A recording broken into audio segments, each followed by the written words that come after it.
All right, good afternoon, everybody. Welcome to the August 17, 2022 special board meeting of the Chino Valley Fire District Board of Directors. The time is 4:02. This is President Mike Krieger. We'll now begin the meeting.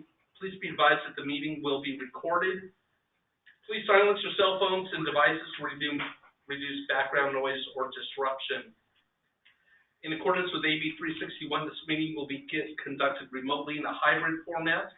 The public may join the meeting in real-time in listen-only mode. Instructions on the GoToWebinar URL link for the meeting are listed on the agenda.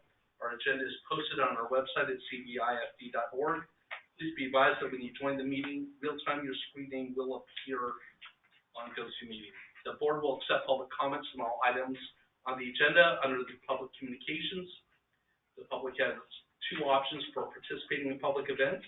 Option one was to submit comments to the clerk of the board by email at clerk@chofire.org. Prior to the beginning of the meeting, comments received by email will be read in real time by the clerk of the board during the specified time. The second option for participating comment real time is to register prior to the meeting at the GoToWebinar URL listed on the agenda. If you have registered for public comment, the clerk of the board will call on you to unmute when it's your turn to speak. When your name is called, if there is anybody, start by stating your name and address. For the record, for a recorded viewing of the board meeting, you may access the Fire District website the day following the meeting at www.cbifd.org and click on Video Archive. Roll call open session. I will now open the special board meeting and take roll, and for simplicity, I will say that Director Evinger, Director Williams, and myself are here. And Director Luke, if you're remote, if you can please say that you're here. I'm present, thank you. Thank you, sir. And Vice President DeMonico. Present. Thank you. Just to remind everybody that this is being recorded via video, and we're going to have several people on the speakerphone, so we want to keep noise down to a minimum so we can all hear each other as time goes on. Everyone, please stand and join me in the flag salute followed by our invocation. Ready to begin? I pledge allegiance to the flag of the United States of America and to the republic for which it stands, one nation, under God, indivisible, with liberty and justice for all. Chaplain Marco Moreno, please give us our invocation. Good afternoon, everyone. Board, chiefs, all those on webinar. Let's pray. Father God, we do thank you for your grace, your mercy, the great love that you have shown us. I ask your blessings on this meeting here tonight, this afternoon. And I pray that you would give them wisdom, discernment, help them to make good choices that would honor and please you. We lift up the whole district for all the firefighters and just everybody that's involved in running this organization, Father. Again, we ask your blessings in Jesus' name. Amen. You may all be seated. Ms. Escudero from the clerk's office, do we have any changes to the agenda? There are no changes. All right, public communication. This is time to place for the general public to address the board of directors about any subjects that do not appear elsewhere on the agenda. The public may address the items on the agenda at the time addressed by the board. Due to the board policy Brown Act, action may not be taken on any issue not on the agenda. Do we have any requests to speak? No, we do not. Fantastic, thank you. Old business, none. New business. Fire Station 68 project. The purpose is to present an update to Station 68 construction project to the board of directors and to provide an opportunity for discussion on project size and scope. And Deputy Chief Smith. Good afternoon, President Krieger, Vice President DeMonico, joining us remotely in the board, members of the public, and our staff. I'm pleased to be able to present to you this afternoon what we hope to be an update to the project, those things that have been accomplished to date since we last met on May 4th of this year. In addition to that, we are going to present today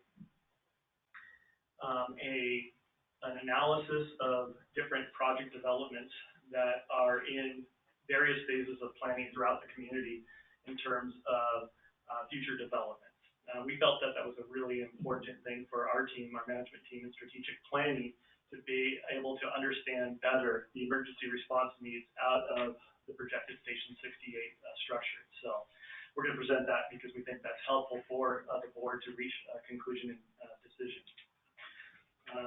Last, we are going to honor the board's recommendation from May 4th, of where you asked us to go back and do some further studies in terms of what a storage building solution might look like and what, as far as a footprint and floor plan, along with projected cost of that project for consideration in terms of selection of an option for station size today, and then coming back probably in November. We'll talk about that as we go through the project, coming back in November to reach a decision on a storage solution.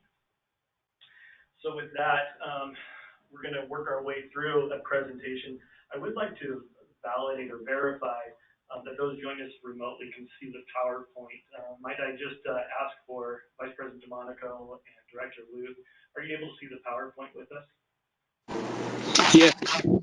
Yeah, I can see it. It's a little hard to hear you, but I can definitely see it. Okay, thank you. We'll work on trying to improve the sound quality, and I'll move the mic a little closer and see if that works for us. If you need us to repeat anything, feel free to let us know.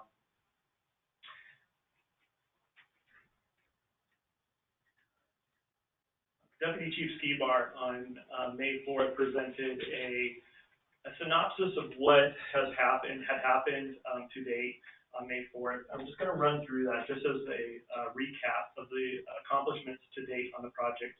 Of course, the project goes back further than January of 2021, but in terms of deliverables, the property tax transfer agreement on the property on Sokol Canyon was reached on January 2021, fully executed in April. Of course, we have the closing of the escrow on that property, the ALTA studies that were completed in the fall of 21, along with the topographic studies. I know much discussion was had on May 4th about the geotechnical studies. I'm pleased to report, just to take a pause on that, pleased to report that the phase 2 learnings from our third-party geotechnical studies consultant yielded the fact that we do have full clearance to continue with the building project. I know we had a robust discussion on that element, but we have a clear slate for building and going forward with the project. And of course, the board on July 28th approved the purchase agreement for the tractor-drawn aerial. That's a ladder truck pumper combination unit. Will be the primary emergency response vehicle out of Station 68 once it opens.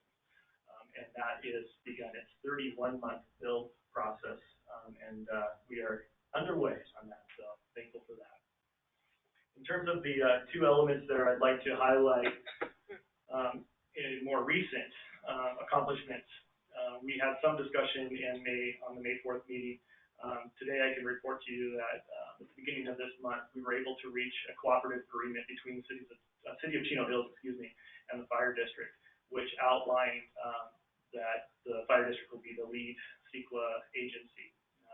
Because of that, and we'll get a little bit more into this, I'll give you further explanation as we go, but because of that, we were able to go forward with selecting a consultant. That consultant, we went through a process, and we were able to award that to the Chambers Group, and they will be providing CEQA documents for publication. And we'll talk about that timeline too, and how that impacts the building project at large. All right. So moving forward, in terms of another way of looking at the timeline, Kelly Needham, who is joining us from PBK, he's joining us remotely today, has provided us an updated workflow diagram. You did see something like this on May 4th. However, as projects of this nature go, there are elements that could both speed up the process and, of course, slow down. Today, what's before you represents an updated timeline of where we're at in the project and what are the projections, If I can, I take my cues from Chief Alt here, who's always good for having an analogy, and I got to thinking about where we are in the terms of this project. In my mind, and trying to simplify it, I think back to when I started driving.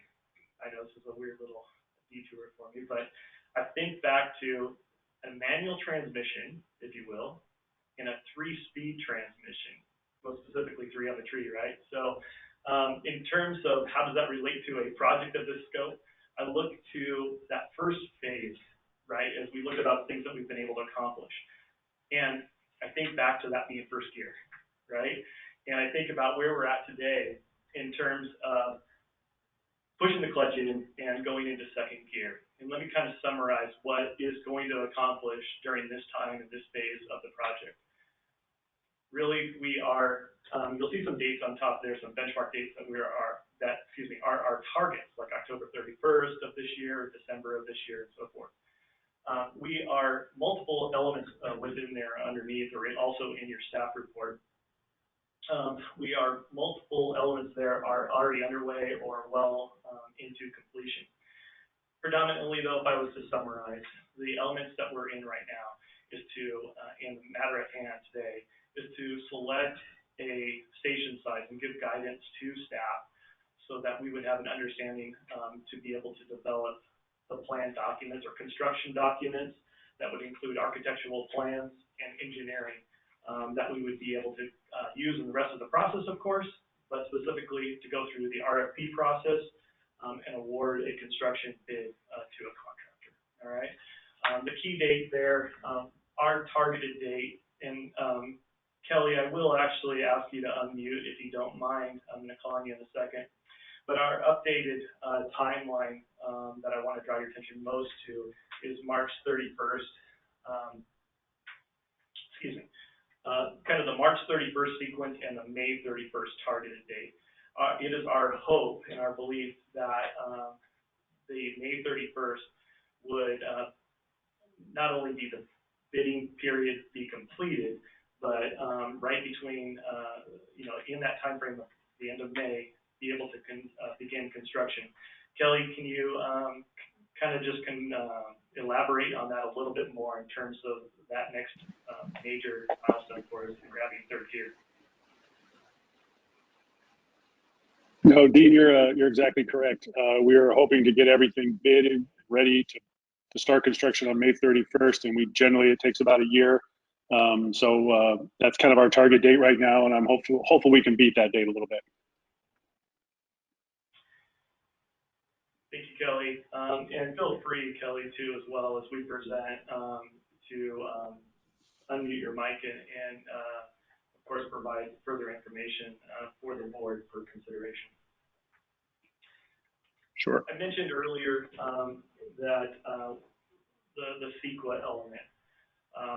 It is important to understand here in our timeline as we review both the accomplishments of today and then also going forward. It's our desire and we have entered into agreement with the Chambers Group and are in preparation of various CEQA documents, I believe 12 in total CEQA documents. In the project scope here that was provided, we believe that to be 24 to 26 weeks. We used a more conservative approach here of approximately 26 weeks, which would take us to culmination or completion of that part of CEQA at the end of February, the beginning of March. I see a little bit of some members reacting to that date. The good thing that I'm able to share with you is that we believe that we can run a concurrent process. So based off of the direction that the Fire Board yields to us today or gives direction to us today, we believe that while the CEQA process is underway, we also will begin construction documents, design, and so forth. So my hope and our hope as a team is that we would arrive at that the beginning of March with potential for documents to be close to completion, CEQA analysis completed and documents filed, and the ability to be very close towards plan submittal. I'm remiss to say also that we are joined today in person by Mike Hoflinger from the city of Chino Hills, too. I just want to draw attention to that and thank you, Mike, for being here in case there are any questions as well for him that he might be able to help us answer. With that being said, that really kind of brings us to the up-to-date and also the synopsis of where we're heading in the near future and through the project completion. As I mentioned earlier, one of the things that we found quite helpful as a team in our strategic planning to better understand how would the three options, specifically a 2-bay fire station, a 3-bay fire station, or a 4-bay fire station, how would that actually meet the needs of the district and the community in terms of operational readiness and emergency response vehicles. One of the things that we found super helpful was to put together an analysis both internally and working with the city of Chino Hills. Our CRR team is great about understanding what projects are out there that are coming our way that may take years to come to fruition, and some that are in more the short term. Chief Gable is going to run through that presentation a few slides just to bring us all back up to speed in terms of what we believe the population growth might be out the Sokol Canyon corridor and along the Woodview area. Thank you, Chief. Good afternoon. We'd like to highlight several potential residential and commercial housing projects in the city of Chino Hills. The map is pretty difficult to read, however, it does show projected applications that have already been turned in, as well as projected residential and commercial development. So the first one being the Shady View area. At the end of Mystic Canyon, an additional approximately 160 single-family dwellings are planned to cover an approximate 127 acres. The current application for projects in the Sokol Canyon area, which is very close in vicinity to Station 68 where it will be built. West of Pipeline Avenue is the Canyon Estates Galstain project, approximately 326 units in total. Those are encompassing townhomes as well as single-family dwellings. In addition to that, the current application for project at Woodview Road and west of Pipeline, the Wang property, nearly 500 apartment buildings, townhomes, as well as 70 single-family dwellings at Woodview Road west of Pipeline, as stated. Additionally, a little over 1,000 high-density units are planned for the Western Hills Golf Course and Lake Los Serranos areas. Close to 150 single-family homes are proposed in the Oak Tree Downs, Peyton and Eucalyptus, and Carbon Canyon areas. And lastly, there is a senior housing development planned at Peyton and Eucalyptus as well. Overall, we're looking at the potential of nearly 2,500 dwellings with a projected population increase of approximately 9,800. Thank you. Can I ask a question on that real quick? Sure. There's been talk for a long time about closing one of the golf courses at Los Serranos. And was that taken into consideration for future residential development there? That's a great question. If I might kind of lean on our partners from Chino Hills, is there any comment on that particular project?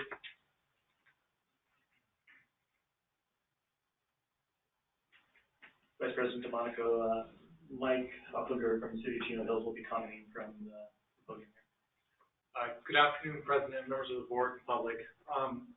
There is no discussions about closing the entire golf course. However, there are future plans to develop a small portion of the golf course, which actually is considered part of the housing element update that we are currently processing right now.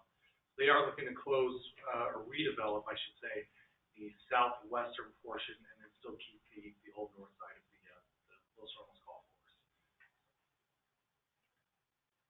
Thank you. Thank you, Mike. Vice President DeMonico, were you able to hear his answer? Yes, thank you. Okay, thank you. That'll, again, that conversation and that analysis of what is to come. In other words, these are the amount of population growth that we are forecasting to be in that area. And that would be impactful to the emergency responses from the new Station And I think that's helpful in terms of what we'll present as we go along, in terms of what kind of apparatus we would forecast to be both in the short term, medium range, and long range, talking maybe in excess of 50 years from now, as best that we can analyze and project. I did want to take a moment, and I know we talked about this last time, but is to really highlight the team that we have in place internally. While we're supported by many, many great consultants and architectural firms and engineering firms and soon-to-be contractors, I do want to highlight the fact that under Chief Williams' direction, we have some really amazing people that are helping us. Some of those are in the room today. Danielle Barnes from CRR is in the room, as well as Chris Roberts, of course. These are all elements, and all of our folks have impact and input that will be fruitful in providing us the best station and present us with the ability to have the best operational readiness to serve the community. In addition, Chief Gable heads up a team of both of Chiefs Brian Turner and Joe DeSoto and Captain Lemoyne, and those that are represented beneath them. We really couldn't do this and plan with the staff that we have internally here at administration, but need the resources that are throughout our rank and file. And they have presented, as Kelly mentioned, on the May 5th, they've really presented us what we believe will be a great station that will serve this community for many, many years. I love the words that Kelly used as he loves to work with our organization and considers us top shelf. And it's these folks and our folks that help us to maintain that level of service. Steve Burns is also in the room, and Kelly, of course, with PBK. So I want to take a moment to highlight those folks that are here. Thank you guys, and those that are joining us remotely. In terms of really kind of the meat, if you will, of our discussion today, we wanted to present you 3 different options in terms of size of the floor plans for these projected fire stations. In technical ways, we're calling those options 1, 2, and 3. In general terms, we are considering by the bay size or the apparatus bay size, specifically a 2-bay, 3-bay, and 4-bay stations. So if there is any questions, if I'm using those terms interchangeably, please stop me, ask for clarification there. One of the options that PB&K, and I believe this is the first floor plan that has been presented to the board, and it may be hard to see on the screens, and I apologize, but I do direct your attention to the staff report, where you might be able to see a little bit further in terms of clarity. Of course, when we have final plans, these would be on large-scale, 4-foot wide viewing boards for us and for yourselves in final consideration. But a 2-bay option, highlighted on the left, is a 10,627 square foot fire station. It encompasses 2 drive-through bays. Those that are joining remotely can't quite see, but these are the drive-through apparatus bays for orientation. For purposes of the drawing, we might think the top of the screen or the top of the screen that you have remotely would be the Sokol Canyon roadway at the top of the screen. Okay, so for orientation purposes. What we have here is an 8-dorm or 8 bedrooms that are on the left-hand side of the screen here, accompanied by 4 full baths on that. 4 full baths on that side. And as we look at the numbers here, we have 1 battalion chief. If you recall, the current Station 61, in a similar fashion, you would have a battalion chief office here, a dormitory, and a battalion chief restroom over here to serve from Station 68, and then one public restroom as well on this side. This is, while we generally describe this as a 2-bay station, it's actually a 2.5-bay station. And with the aid of some nice little graphics here, I'm going to show you what that might look like in terms of placing emergency apparatus in that station. As you know, and the direction that we've received and have begun build of a tractor drawing aerial, that's represented with the ladder truck here on the left as our primary rig. But I also gave an example of what that could look like in terms of potentially in years to come if, again, further community development beyond what we even described today might need, where the community was in need of, to serve the community better, would be have, let me see if this works or not. There we go, a nice little battalion chief unit that backed into the station in the half bay. And of course, it presents us an opportunity to have some form of storage if needed, where we weren't using that as a pull-through, where we might be able to put a squad or an ambulance for deployment out of the back. All right, so that's kind of, as we look at that, that is something that is feasible to serve the community both in the short term, medium range, and long range, but it does present to us some challenges in terms of additional storage, and you can see where there is a possibility that at full community build-out, depending on call volume, that may be limited in scope of what additional emergency apparatus could come out of a two-base station. I do want to take a little bit of time and talk about cost projections now. I'll take some time and work our way through this chart the first time, and that chart will remain consistent as we look at the 3-bay and 4-bay stations.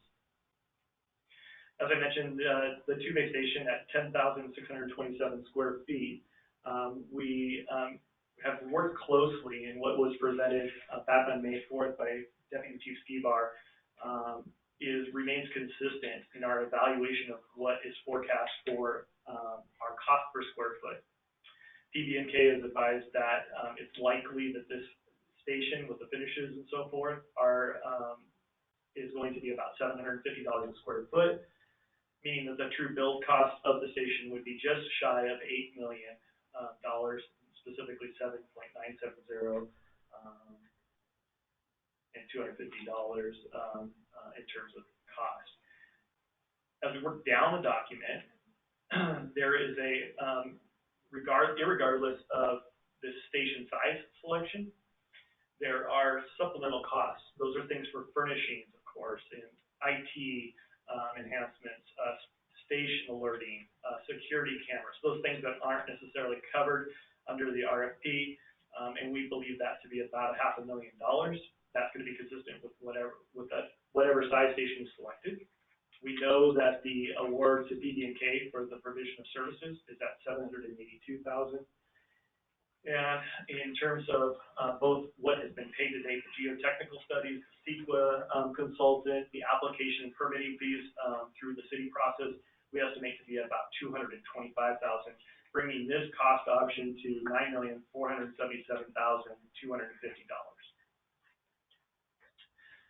Any questions from the board at this point on that chart and how that works its way through? Okay, pause just a moment. So really now the next step is, again, I won't highlight as much and take as much time on the chart, but we will look at what kind of options a 3-bay station presents to us as a district. This 3-bay station is 11,816 square feet, has 3 drive-through bays, as well as a more robust amount of dormitories. This is in concurrence with what potentially could be deployed from this unit.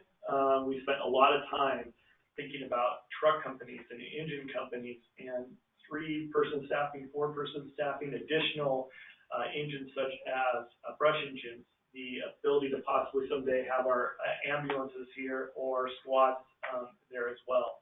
We believe that the 10 dormitories, which is bigger, would serve that deployment model and size of station much better. So we do add the extra 2 dormitories and also an additional bathroom to serve those folks that are going to be deployed there. I did do, again, our little graphics here. Here we have the example. I did a couple examples here on the 3-bay station. While we could probably have many more configurations, but here I have an example of a truck company, a paramedic squad or an ambulance there, a battalion chief, all being able to pull through. So in terms of opening day, hopefully sooner than later, we could have something that would look like that if that was what was needed. Of course, there's not a squad or ambulance slated to be at that station right now, but it does give us that opportunity. Of course, we have additional space behind those rigs. So you could put a reserve engine company there. You could even put a second reserve engine company or reserve squads or ambulances there. We also thought about, hey, in terms of 50 years from now and a community growth that exceeds what our expectations are, It might look like a truck company, an engine company, an ambulance that's responding from that station, possibly, of course, a battalion chief, and then even, again, still the ability to store an extra engine. So we feel like there's a lot of different configurations to be able to serve the community. And in terms of comparability, if you will, to what we already see around the district, if you think about Station 1, for example, it has a ladder truck out of there. It also has a battalion chief, and it also has a paramedic engine. So here you have that plus the addition of an ambulance. So in terms of size and comparison, that helps frame the station a little bit better in our minds. That's what we added the other picture grants there for. In terms of cost, we anticipate that this cost would be about $10,369,000. Again, these are approximations because we haven't gone through the formal RFP process and have bids back. Last, throughout this process, and when we spoke last on May 4th, we talked about even a 4-bay option. This station size, when we consider the 10 dorms, actually takes us a little bit beyond the scope of what we had talked about with PBK, of 12,000 square foot station. But this station, as we plot it on a floor plan, comes in at 13,000, a little over 13,000 square feet. It provides us the same amount of dorms, same amount of restrooms, but does have the additional apparatus space. That would present us the ability to have pull-through options for 4 primary rigs if we decided to do that with a truck company, an engine in the future, and an ambulance or squad, along with the battalion chief. And of course, further storage options, possibly a couple of reserve engines, and even if you wanted to maximize all space within the apparatus room, even another additional or reserve ambulance or squad. In terms of cost, that cost projection would be $11,288,500. So I know that's a lot of numbers. I know that's a lot of configurations, and I kind of like driving the vehicles through the station for the first time, I'm going to say. I had fun with it. I hope we haven't put you to sleep. But what I'd like to do now is just kind of circle back to what we talked about in terms of numbers, right? So we have those standardized costs that are seen in the chart below. And of course, you can see there's right at about $1 million difference between a 2-bay option, a 3-bay option, and a 4-bay option. So you might consider that amount of square feet in an apparatus bay times the $750 yields about $1 million difference between those 3 options.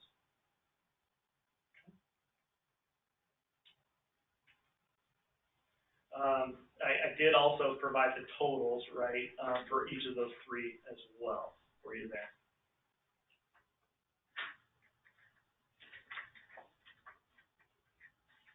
Can we pause for a second? We absolutely may. Well, I'm sorry. I'll let you continue. I was going to see if you guys had any questions, but no, I think it's actually. Are we allowed to do questions? Yeah. Or do I have to open up for public comment first? You can do public, or you can do board questions, and as long as you do public comment at some point prior to rendering a decision. Okay, good enough. So John and Harvey, I can't see your faces, so want to make sure that before we get to the storage building that we address some questions that you guys might have, or when Sarah, if you guys have any questions as well. And if not, we'll continue on. I do have a question. Now, the largest configuration there, how does that compare with our main station? 61. With Station 61? Yeah. Station 61 is a 3.5 bay, correct? Or 4.5. Excuse me, thank you guys.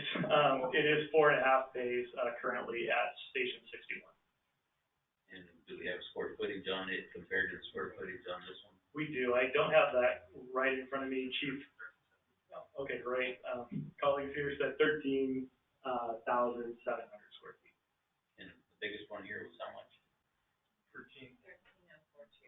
So they're very close, is that correct? Okay, yeah, that's what I just wanted to try and get an idea on size and how they compare and so on. Thank you. John, Harvey, anybody with a question? If not, we'll move on. I don't have any questions, but I'll hold my comments for later. Hey, Dean, go ahead. Just one question. Is there a reason we didn't consider, like on the 3-bay or the 4-bay A, half bay battalion chief, like we did on the 2-bay? We certainly have considered that. We've even yielded some schematics from that.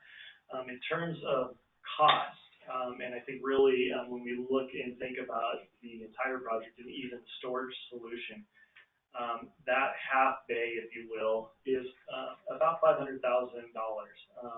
And in terms of as we offered up the possible deployment out of that station, I think we as an internal team, when we go and move away from the 2.5 bay and go on, we feel like the 3-bay and 4-bay in and of themselves present us that opportunity to be able to have enough room and space to serve with the battalion chief responding from there.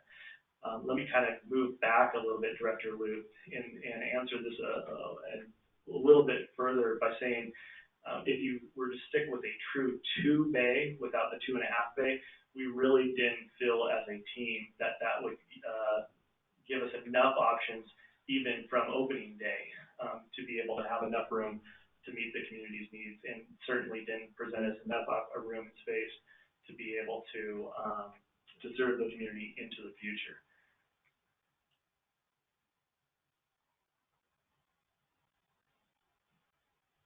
Director Luke, did that answer your question? Yeah, I appreciate that. Thank you.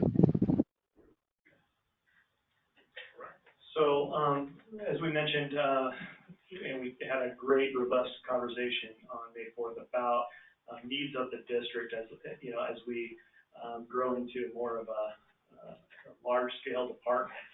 We certainly have a need for storage spaces here in the district, and we talked about that a lot on May 4th. The direction we received was to begin preliminary drawings and report back, and that's what we intend to do today. The reason why while we aren't in a position to make any kind of recommendations from a staff perspective on terms of storage size, we did want to present to you 4 different options that may impact the ultimate size of the station that you provide us guidance on. And so today, what I wanted to do is first, I think I may be wrong at this, but I believe this drawing, which is a plot plan, is the first time we've seen together as a department. This is what's represented here on the property at Station 68 that has a schematic of a 3-bay station that's deployed, that's in the visual picture here, along with a storage solution out to the right of the screen, or what would be the east side of the property. So that would be essentially, we have a decent amount of property to be able to have a nice size storage building, and we're going to talk about that being what's before you here is the largest of the storage options that we're presenting today for future consideration.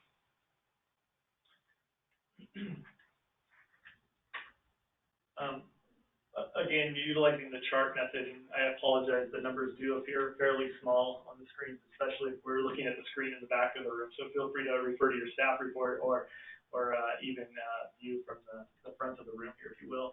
But this is a 3,000 square foot, roughly, just under 3,000 square foot building.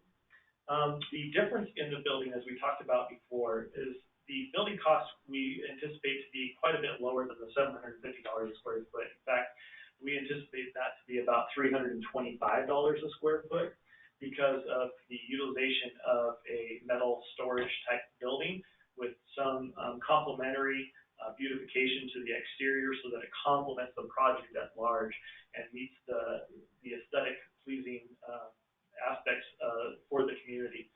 So, but because of the structure itself and the way that it's designed in the interior being more like a shell, if you will, that's going to be a significantly decrease in cost. So if we look at this, plus, as we mentioned before, there would be an additional engineering and architecture cost for PDK. So we would have to potentially amend that contract. That we would anticipate to be about $125,000. Yields us a total projected cost of, man, that is hard for me to read, $1,081,800. how, as we present, we also have 3 additional options here. Maybe, there we go. So I'm going to put them all up there. If you can see, we also put a full-length truck company. So this could house reserve truck companies in this facility. We did also have a slight line in here, basically indicating a delineation or a separate storage room. This whole upper portion closest to the office and restrooms at the top of the lobby entry area, this would present us the ability to warehouse and store many of the supplies that we are much in need of in terms of space here. To be able to not only serve on our day-to-day operations, such as water, Gatorade, protective equipment, all those different things that we don't have a great solution for now, would allow us to do that. In addition to that, that storage section of the building on all 4 different visuals here would allow us to have additional supplies there, so that in the event of a major fire, such as the Freeway Complex, the Blue Ridge incident, we would have supplies on hand, water, Gatorade, even MREs or food supplies, to be able to feed folks on an initial attack fire like we had seen most recently. Go ahead, sir. Can I ask what, make sure it's on so they can hear me. Yes. What is the size of our current building behind 61? The Carter building. Yeah, I actually. The building's 12,000 roughly. 12,000. Thank you. And I think Chief Gable, you did an analysis, and I believe the inside, the back of that is about 7,500 square feet. Just for comparison, yeah, I like being very visual myself, and so that area that's in the shop itself under the roof is about 7,500 square feet. So in the bottom picture, that would allow us to have storage supplies, as I mentioned, maybe even store up to 2 reserve ladder trucks, which we don't have. But of course, you could put 2 engines in that bay, such as this displayed here, or even 3 ambulances. So it really gives us options to free up space at some of these other stations, allowing us to have those stations operate as designed with pull-through bays and quicken the response as they return to the station and be able to deploy more rapidly out of that station, wherever it may be throughout the district. Is there enough space to have those be pulled through? So the question is there enough space to allow these to be pulled through? I don't believe there is in terms of the property and the hillsides that are behind that. I am going to ask Kelly to comment on that further, but I believe in where that building is and the different water reclamation areas that are on the property, I believe that there's not enough to make the turn and pivot behind and to come into that building in an approach that is safe. Kelly, can you confirm that if you can hear the question?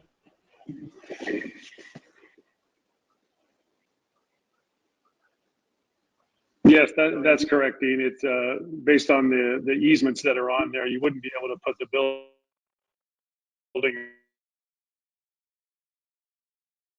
over it, so it would be difficult to get a turnaround or a drive-through capability on those buildings.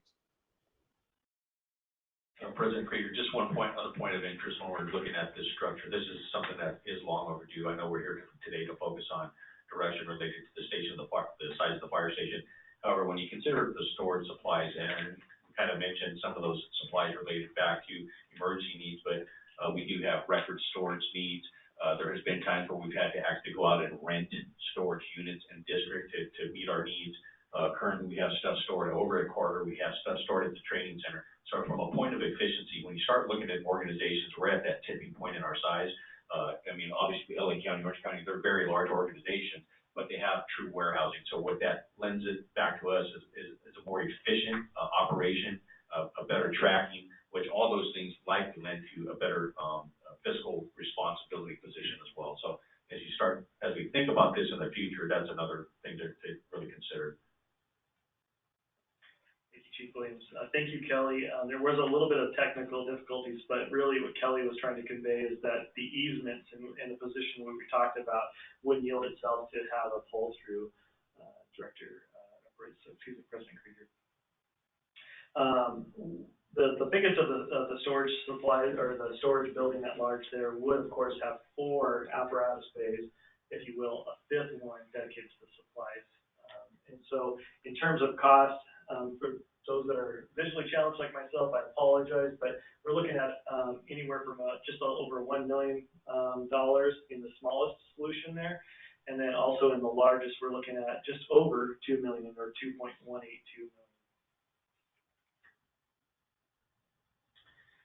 So as we wrap this up, again, you know, we mentioned being in second gear.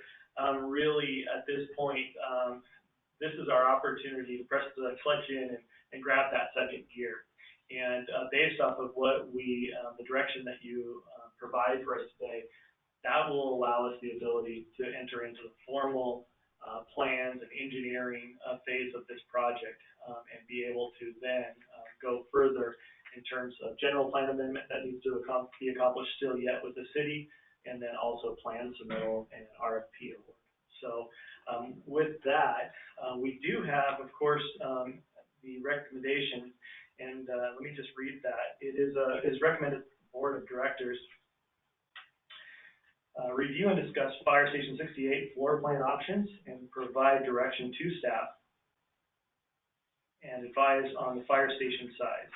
It is further recommended that the Board of Directors provide the fire chief authority to commence architectural drawings and engineering plans for the selected station size. And so while I've done a majority of the talking with the aid of a little bit of water, I would like to open it up for a more robust discussion by the board at large, and then joined with any of my team members here that are present that we can possibly answer some of those questions. All right, at this time, we will see if we have any public speakers. Do we have any public speakers? No, we do not. All right, we'll open it up to the board for comments. I'm just going to start off right away and say thank you so much for all the work that the entire team has done. I know every single one of the deputy chiefs has been involved in this. I truly do appreciate everybody's involvement. It's been a multi-year project, so I'm glad that we're at the point where we are today. I want to ask you, Chief Williams, do you have a recommendation out of these three? I do. So obviously the recommendation that I'm going to give forth really comes together as we looked at before we think the district's going to be long-term.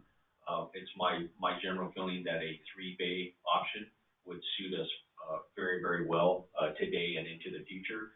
But with that being said, I do have a strong feeling that we need to really consider the larger of the storage units.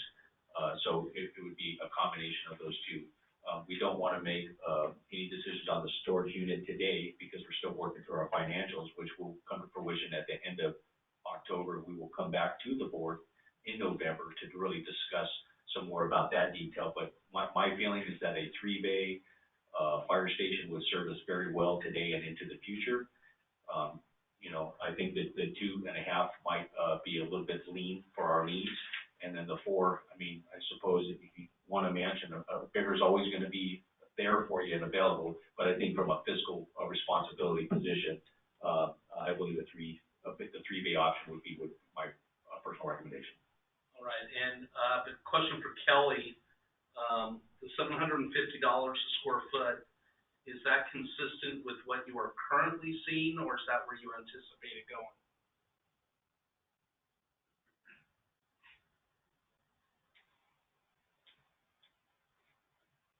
Or Gene? I was giving pause. Kelly, if you're able to unmute and join in, that would be great. But in terms of that's where I anticipate it to be by the time we go out to bid next year. Okay. Excellent. President Krieger, let me just add one more piece. Yeah, Dean, if you got it. Go ahead, Kelly. Oh, I'm sorry. Yeah, it is where we expect to be by the time you guys go out to bid next year. Perfect, thank you. President Krieger, the other piece that I think the board needs to have strong consideration for is, as we talk about the 3-bay option, the point of coupling that with the storage unit is that we've discussed that each bay is in about the $1 million range. And so the benefit of the 3-bay is that we would utilize the monies not spent on the 4th bay and likely get at least halfway or all the way on a storage unit. That is really another need that size fire station related to the bays. And then where we want to go, again, we'll make a decision in November about the storage unit. Okay, and the last question before I let my other board members jump in is to our finance director. Mark, can we afford this? Can we afford the extra, we're getting $8 million from the city of Chino Hills. We reallocated, I believe, $1.5 million to, or $1 million to, so that gives us a total of 9 from COVID relief funds. So that leaves us with a deficit of estimated $1.4 million. How do you feel that we would do on that? So yeah, you're correct with the 8 million from the city of Chino and 1.1 from the COVID relief. That gives us about 9.1 million. If we consider the 3 base stations, that means unassigned fund balance would come down by about 1.26. That would leave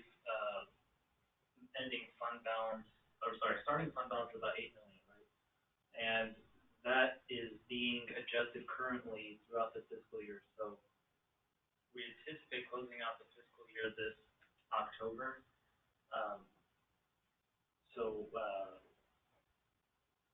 The net fund balance requirement just on the station would be 1.2, but we're also not considering the TDA that we approved in July. So it's an additional 2.2 on top. I feel that we are in a good financial position to move forward with the 3 bay. However, I'd be hesitant to make a commitment on the storage facility at this time until we realize and show up our finances for the 21-22 fiscal year. If there is any surplus as we close out the fiscal 22 year, that's what we intend to bring back in November and try to decide what type of storage solution would meet our needs and whether it's financially feasible to actually build the storage facility. What's the TDA? The tractor drawing aerial? The truck. Ladder truck pumper. The one that we just approved. Thank you. All right, with that, Harvey, I'm sure you have a few questions. Why don't we go to you? A couple. So I'm not understanding. I'm sure it should be clear, but I don't understand. So on a 2 bay versus a 3 or a 4 bay, the increase in dorms and bathrooms is what's driving that? Okay, so really we started, when we looked at the project as a whole, we really began by looking at a 4 bay and a 3 bay station. When we look at the deployment model and as we project for the future, generally speaking, our truck company is staffed with 4 individuals on that truck company. And currently our engine deployment is staffed with 3. However, there are many departments, of course, so if we think about projections well into the future, is there a possibility that that engine company could be staffed with four individuals as well? So we looked at added those, and we say an engine company, a truck company, and even a paramedic ambulance or squad would be staffed with 2. So that yields us our 10 dorm rooms on the left side of the station. And then, of course, the additional dorm room for the battalion chief. So that's really what we started in looking at. When we reduced the size and scope of the project down to a 2 or 2.5 bay that's been presented, then because the station wouldn't yield itself to the amount of emergency apparatus that we just talked about, then you can scale down the bedroom sizes. And so by doing so, we scaled back the bedroom sizes, lost 1 additional, down to 8 bedrooms. 1 bathroom we lost, and then also a little bit decrease in size of the living quarters at large, which decreased the floor plan. So we kind of worked our way backwards from the 3-4 and reduced it by ratio to the 2.5 bay. Does that answer your question, Director? Yep, thank you. So based on how this all started with the presentation on the growth, which certainly we've evidenced that for many years, and there's more to come. If I understood or heard Chief correctly, the to meet those growth expectations and the service levels, a 2-bay doesn't sound like it's going to be viable, and a 3-bay at the very least is needed. Would that be fair characterization of your comment? Yeah, thank you, Director Luke. Yeah, that is my belief with the analyzation of where we see the community going and what us forecasting the potential for any potential for ambulance transports or additional units. The size is really driven by our response model, related back to our staffing model, and then what projections we see going forward. What we don't want to do is certainly underbuild a station and be confined to provide the services that we desire going forward, or have to be looking at putting another station in unnecessarily to meet our needs. So the 2.5 seems a little bit lean for what we're forecasting where that area is going to go, and what we think may happen in the future with potential for transports. And so the 3-bay option really meets all those needs, and the 4-bay obviously, again, I don't want to say bigger is better, but it obviously provides a much more robust opportunity. But we believe that the 3-bay is absolutely sufficient. And again, especially as we think about in combination with the potential for a storage unit, should our revenues realize what we believe they will, and we can have that discussion in November. Okay. Let's see here. So if in that extra building, if we had that building today, what would we be putting in? What would we park in there? A truck? I mean, what might we anticipate we would want to park in there? So right now we have several of our stations that do house reserve apparatus. Also at our mechanic shop, we have vehicles that we park in there primarily to keep them out of the elements, and that's the best place for us to get longevity of those units. It does create some challenges for our staff over there to have to work around those to do their work. Additionally, in the past, we have actually stored some of our units over at the training center just under a covered awning. Again, so it would be a much more appropriate place to store our apparatus, our large equipment, to keep it out of the elements so that we can get the life out of those as well and keep them well maintained so we can keep them on the road and healthy. Okay. I guess my comment at this point is I don't think a 2.5 bay is sufficient. When I look at the cost that we're looking at, would a 4-bay be nice? Absolutely, but if a 3-bay meets our needs, and for the money difference, I can definitely support a 3-bay. I am in agreement with the chief on the extra building, whatever we're calling it, storage building. I'd love to see us maximize that as much as we can in terms of size. When you look at the cost and the benefit we get out of being able to store equipment in there, storage for other supplies and whatnot. So I'm all in on maximizing that building and supporting a 3-bay at this point. I look forward to the additional comments to see what everybody else is thinking. I guess my last comment would be is I'm somewhat concerned to make a decision or a commitment, and so I'm hopeful that we could come back around with a more of a, if you will, an in-depth, detailed financial look at this thing, how it's going to impact us, how we're going to fund it, what this means. I'm very confident, when our when we're hearing that, we've got the monies and we should be okay.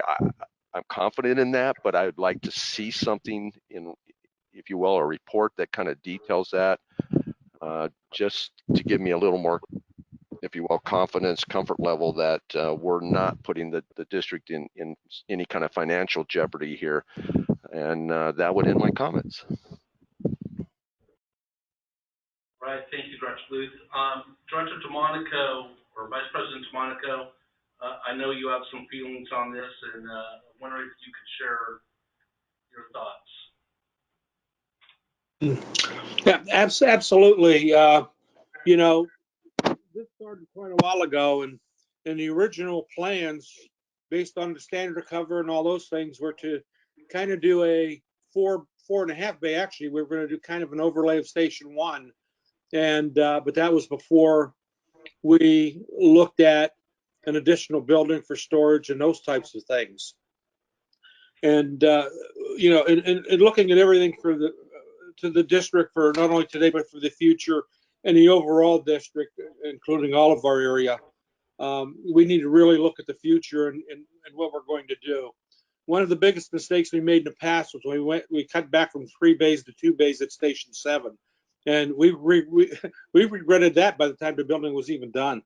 But I think for the future, if we look at the 3-bay station with the largest storage facility we can have there, that gives us more than what we originally planned, and to really take care of our equipment and do those types of things.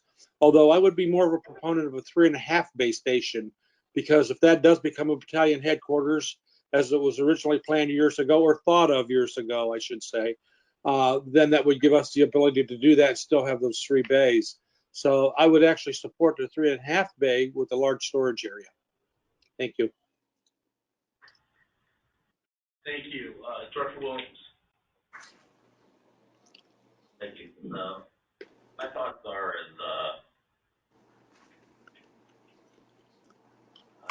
I'm thinking about the station now. In essence, we've got Station 1, Chino. Is this going to be like Station 1, Chino Hills? I mean, not going to be Station 1, but it's going to be like the main station for Chino Hills, similar to what? Yeah, so the long-term plan has always been, and it's really in line with industry standards about span of control, and that is the Station 8 puts us in a position that we would need to likely split battalions. So if the question I think you're asking is it going to be similar in structures what Station 1 is in the city of Chino and balance it out on the Chino Hill side with this structure? The answer to that is yes.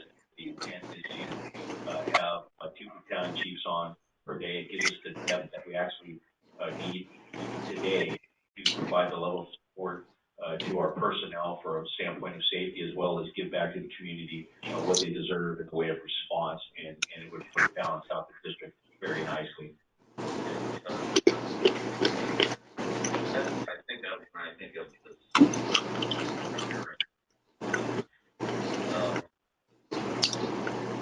Now, talking about a lot of additional housing needs in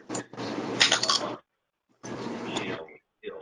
How much of that has any on how much that will add to our budget or give us, or anything in that sort of thing as far as going forward? No, we did not look at the financial impacts of what we would stand to gain as a district from a tax base. We did not look at it from that standpoint. Really what our focus was from a response and safety standpoint, which was X amount of growth. In this case, we're talking just slightly less than the potential of 10,000. And what was really, we appreciate Vice President DeMonico's question about the golf course, because that would be another consideration there. But really what we looked at was from the standpoint of response and not what we stood to get in the way of revenues. And what we want to make sure, again, being safety and response minded, is that we build it appropriate to meet that. Obviously, we know that with the housing, that will add revenue capability for us, but really we're focused on the safety aspect and the response aspect.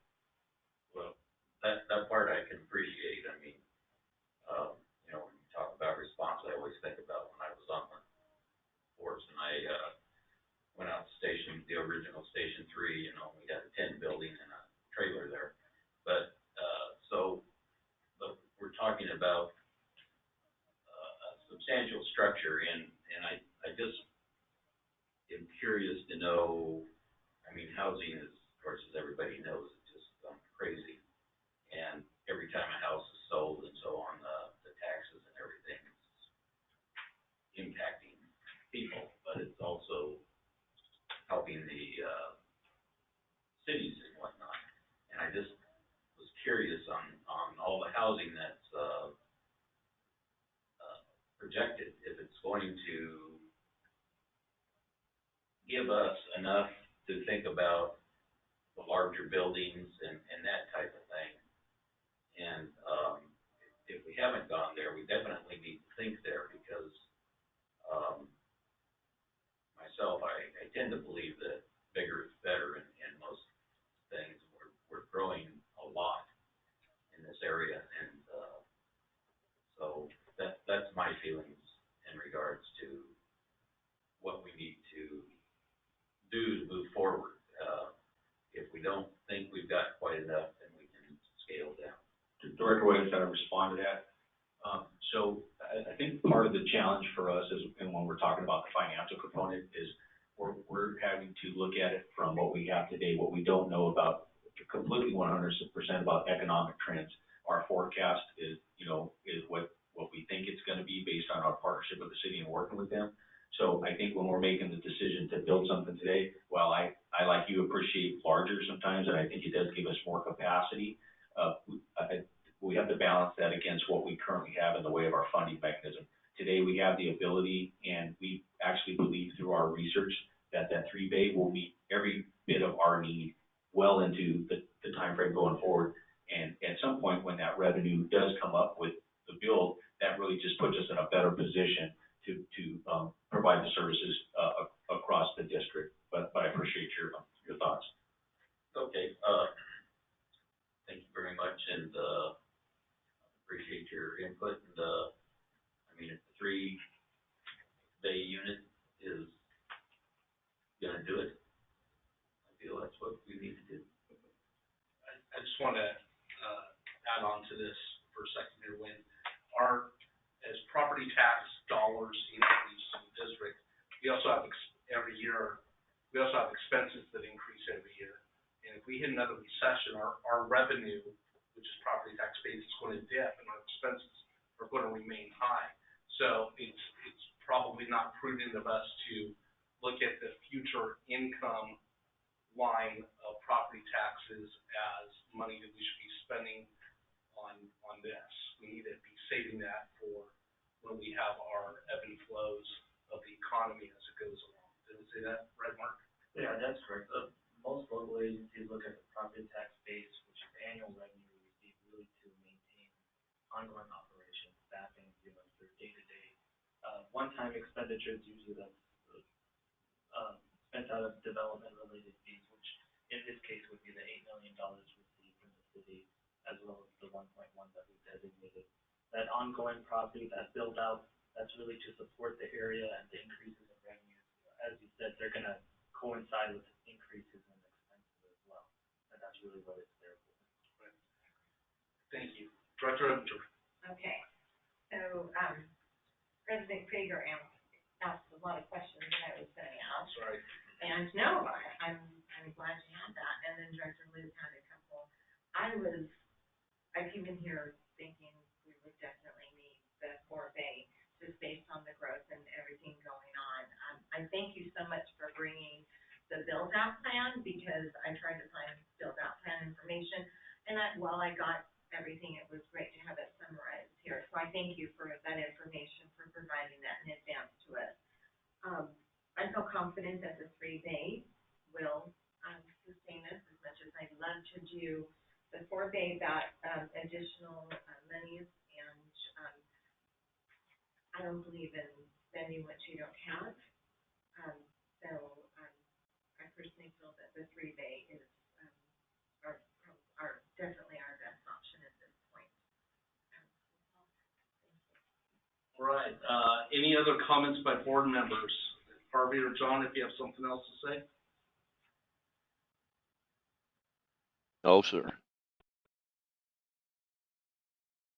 Thank you. I have nothing else to add.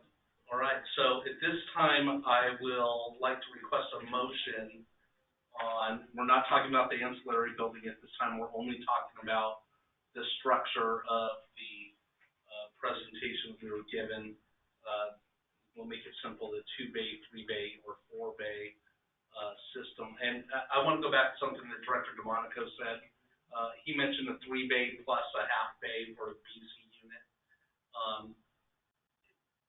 I'm sure we have space for that, but I'm sure you guys looked at that, and it just cost-wise or what was the nexus? Maybe Kelly could jump in on nexus, whether we're not doing that. Ultimately, again, I believe that, although we're looking for direction on the size of the station with the apparatus bays, ultimately, when we're talking about the 3-bay, if the board feels supportive of that, we're talking about the 3-bay and coming back and talking about the storage solution at a later date, which I feel fairly confident once we get there that we can have a really good discussion, and that would end up being part of the solution. When we look at the half bay, although again, I really like that half bay as a battalion chief, it was really nice to have that space, and I appreciate that. We're talking, that's to the tune of about $500,000. So if we take that $500,000 and we start talking about that storage solution, we're halfway or a quarter way, depending on what unit we pick, of having that paid for.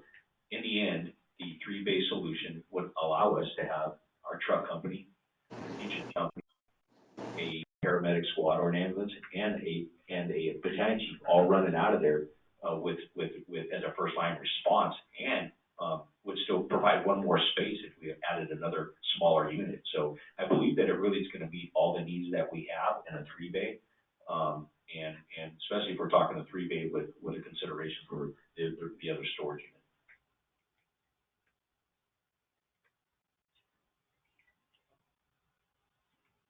Excellent. Give me 1 second here.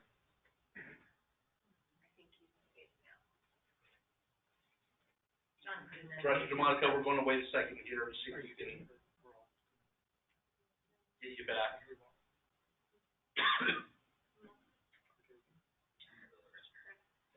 Can you hear me? Yeah, we can, okay. but we need to pause. I was muted by the organization somehow, but no, I couldn't hear a whole lot about what the chief said, but I stand by my comments about a 3.5 bay station. But I just also want to make a comment that I've been pushing for this for 10 years to get it done. And in my mind, and we've worked so hard to do this, I just want to make sure we do it right. After 10 years and everything that we've gone through, I don't want to see us half step this or nickel dime it and do something that we just regret before it's even built. And I really want to ask the board to really consider whatever your vote is to do it right so that we don't regret what we do 6 months or a year from now or even 10 years from now. So, and that's my comment on that. I just want it done right.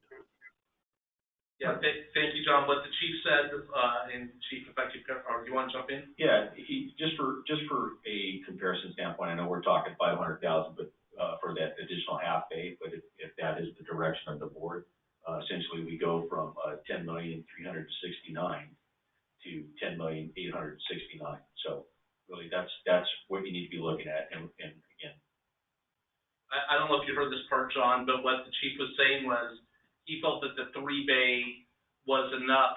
Plus, if we really were seriously considering the storage building, that would give even more flex space as well. So his view was that the full 3-bay plus with a storage facility, we would be able to allocate that $500,000 towards that storage building, which would be possibly a better use of that $500,000. I understand that, but you also cannot house people in that storage facility. That's true. All right, we're going to pause here just for a moment. Director Williams had to step out for a moment, so we're going to pause just for a moment until he steps back in, and then I'll ask for a motion.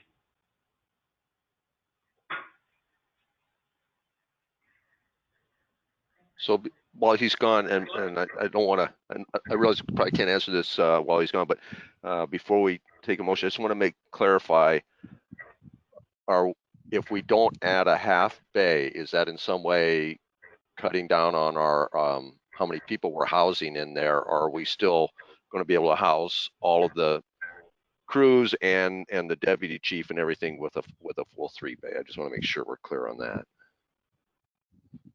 It does not change the amount of bedroom space, and maybe for clarification from Vice President DeMonico, I think he may have been referring to that as our first unit responding out of there. It would change that element, but it won't change the number of bedrooms, so our ability to house people. Okay, good. Thank you. Okay. The bedroom allocation is the same. Okay, thank you. Director Evanger? I just wanted to make sure that John's concern was heard. In that storage unit, could we put place in there for the, like the battalion chief, if we're not gonna do the half bay for that apparatus?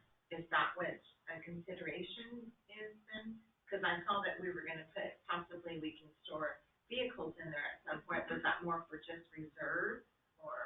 So just for a point of clarification, maybe I misspoke. So the 3-bay option still includes the battalion chief headquarters on that side. So he has living quarters and office space. It just takes him from a position of having a half bay garage where he backs in to him having a full length pull through parking quarters. Vice President DeMonico, were you able to hear that? Yes, I still want the 3.5 bay.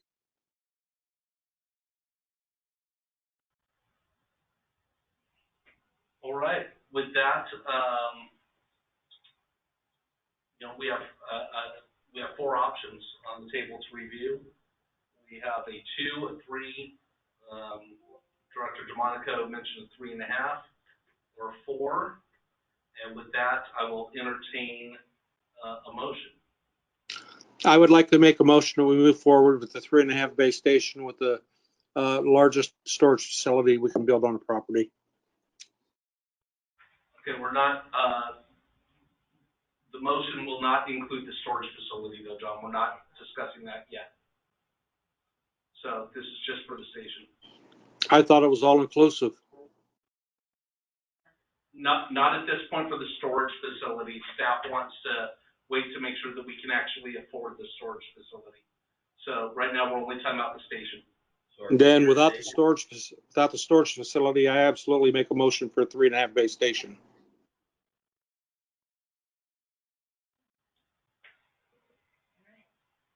Okay, with that, can I have a second? I'll second that for a 3.5 bay. Okay, we have a motion and a second for a 3.5 bay. We'll need to do a voice vote on this. Director DeMonico? Yes. Director Luth? No. Director Williams? No. Director Evanger? Yes.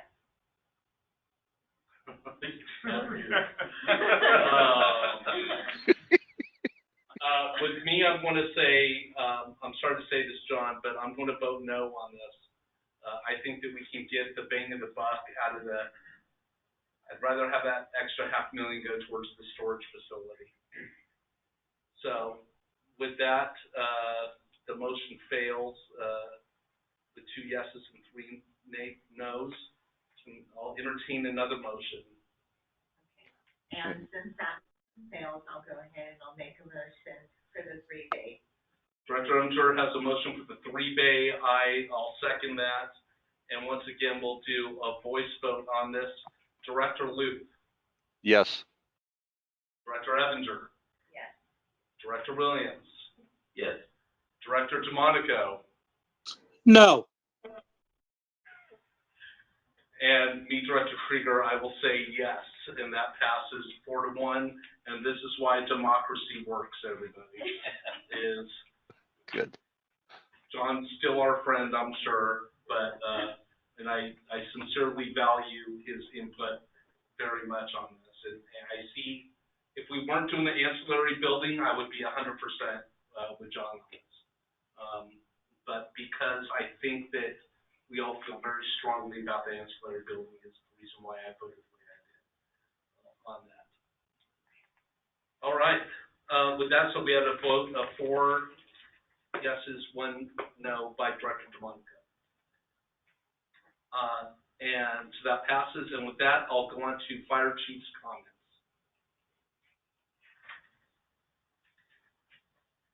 So We don't have any additional comments tonight. I want to thank the board for hearing the presentation tonight. We're very excited to continue to move forward with this project, and we appreciate the support to move forward and get the architect renderings moving forward and navigate the rest of the process. Thank you. And thank you for Kelly and for the city of Chino Hills sending a representative, and thank you for all staff that's here to weigh in on the technical components of tonight's presentation. Right, and now we'll have board comments. Any comments that you guys might have, Director Williams? Thank you. Yeah, the only thing I want to do is I want to say congratulations, Mike. You got another 4 years in the bag. No fun, so very good. Thank you. Director Luke? No comments, thank you.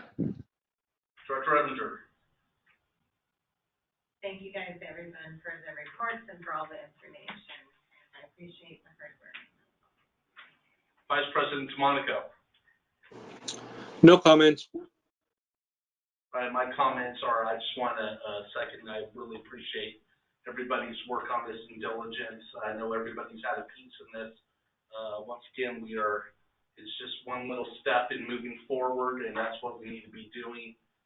And I truly appreciate everybody's input tonight and help to make this a reality. And with that, we will adjourn the meeting to the regular meeting of the Board of Directors of the Chino Valley Fire District to be held on Wednesday, September 14th, 2022 at 6:00 p.m. at the district headquarters located here at 14011 City Center.